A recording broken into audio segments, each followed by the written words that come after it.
এক বিশাল দীর্ঘ নিঃশ্বাসে দৈত্য আবার ঘুমিয়ে পড়ল।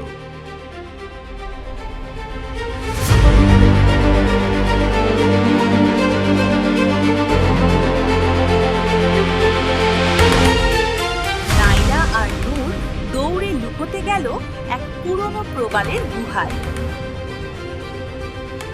তারা বুঝল এই দৈত্যকে থামানোর জন্য কিছু একটা লাগবে তাদের। তখন নূরের মনে পড়ে গেল তার দাদির বলা কথা। অভিশপ্ত পাহাড়ের নিচে লুকিয়ে আছে এক গানের সুর, যেটা দৈত্যকে ঘুম পাড়াতে পারে যদি তা একসাথে দুই হৃদয় গায়। আমরা গাইব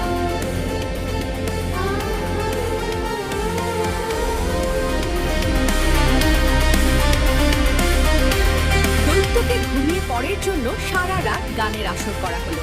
নূর, নাইরা ও অনেক বিদেশি মেহমান একসাথে নাচল।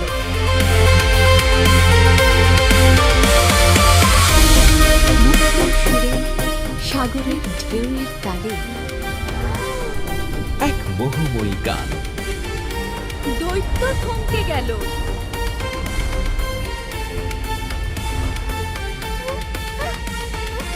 আর এক বিশাল দীর্ঘ নিঃশ্বাসে দৈত্য আবার ঘুমিয়ে পড়ল।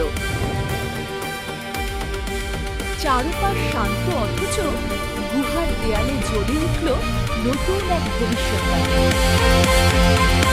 দৈত্যর এই ঘুম এক রাতেরই, আবার সেই দৈত্য জাগবে পূর্ণ চাঁদের রাতে। নাইরা আর নূর একে অপরের দিকে তাকালো। তাদের যাত্রা তো সবে শুরু হলো। সেই যাত্রার সাক্ষী হতে চোখ রাখুন। পরের পর্বে পূর্ণচাঁদের রাত ও হারিয়ে যাওয়া শহর, পর্ব 6।